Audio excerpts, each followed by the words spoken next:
وإنا له كاتبون وحرام على قرية أهلكناها أنهم لا يرجعون حتى إذا فتحت يأجوج ومأجوج وهم من كل حدب ينسلون واقترب الوعد الحق فإذا هي شاخصة أبصار الذين كفروا يا ويلنا قد كنا في غفلة من هذا بل كنا ظالمين صدق الله مولانا العلي العظيم وبلغنا نبيه ورسوله الكريم فمن يعمل من الصالحات، جو کوئی نیک کام کرے، وہو مؤمن، اور وہ ایمان والا بھی ہو، کیونکہ نیک کام تبھی قبول ہوتے ہیں کہ ایمان بھی موجود ہو، تو ایمان اگر موجود نہیں تو پھر نیک کاموں کا بھی فائدہ نہیں۔ فلا کفران لسعیہ، تو اس کی کوشش ضائع نہیں جائے گی، اکارت نہیں جائے گی۔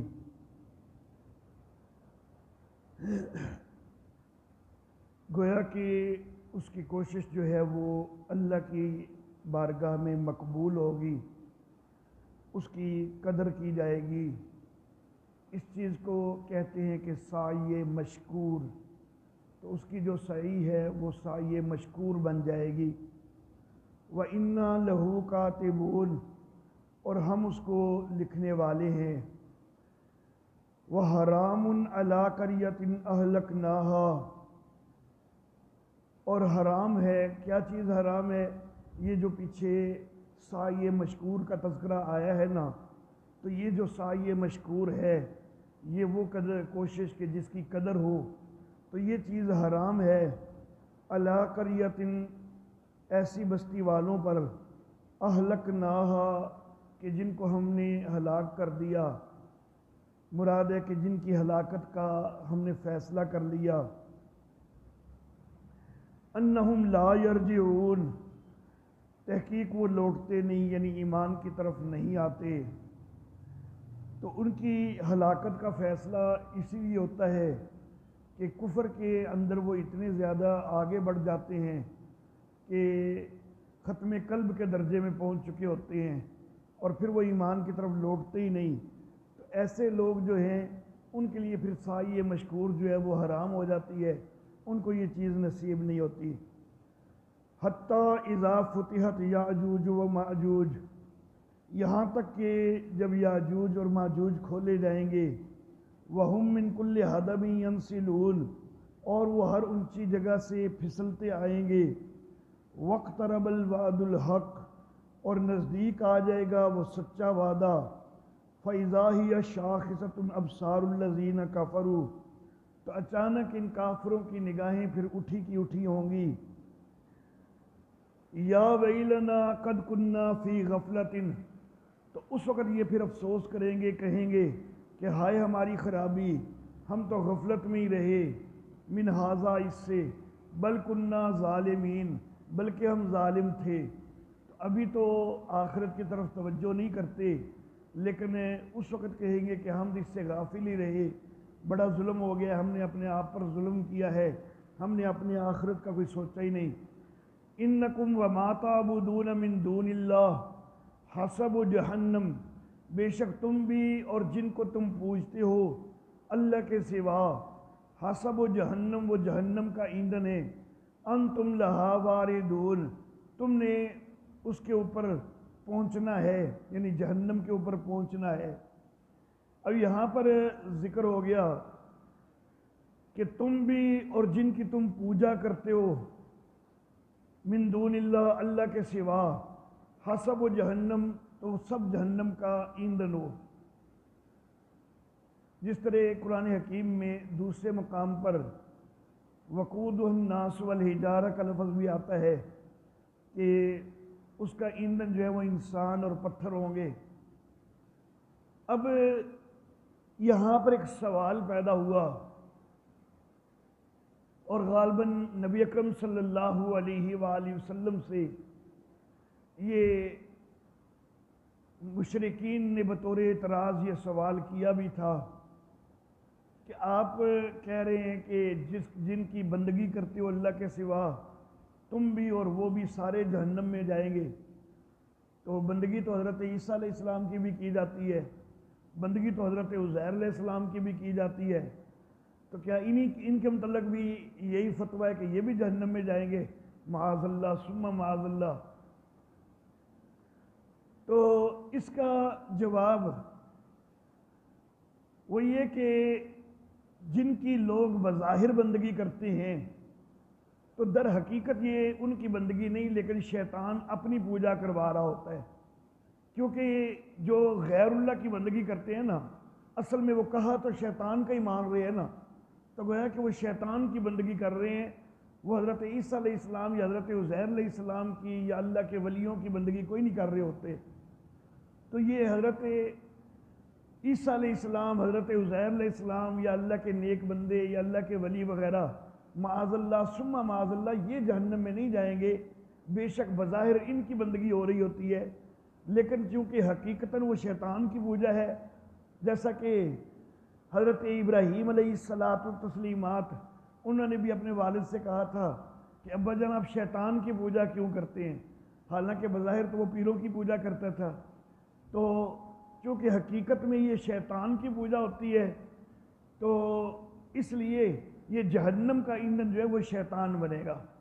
یا ظاہراً وہ مجسمے کہ جن کو سامنے رکھ کے پوجا جاتا ہے، کیونکہ قرآن حکیم میں وقودہ الناس والحجارہ، تو الحجارہ سے یہ وہ مجسمے بھی مراد جو ہے وہ مفسرین نے لیے ہیں کہ جن کو سامنے رکھ کے پوجا جاتا ہے، تو ان کو بھی جو ہے وہ جہنم کے اندر ان لوگوں کی عبرت کے لیے، ان لوگوں کو جو ہے وہ یہ دکھلانے کے لیے کہ جن کو تم معبود مانتے تھے تو دیکھو ان کی بھی کیا حالت ہو رہی ہے، تو ان کو بھی جو ہے وہ جہنم میں ڈال دیا جائے گا۔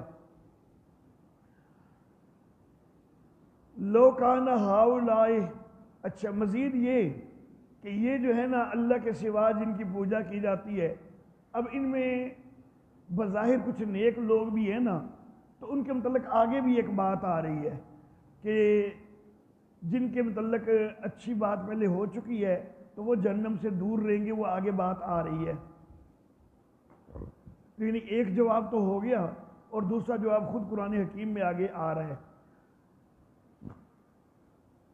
لو کان ہؤلاء آلہۃ، اگر یہ معبود ہوتے تو ما وردوہا، یہ اس جہنم میں تو نہ جاتے، وکل فیہا خالدون، اور سارے اس میں ہمیشہ رہیں گے، لہم فیہا زفیر، اس جہنم کے اندر ان کا چیخنا ہوگا، وہم فیہا لا یسمعون، اور وہ اس میں سنیں گے نہیں، یعنی چیخو پکار کی وجہ سے کوئی کسی کی بات بھی نہیں سن سکے گا۔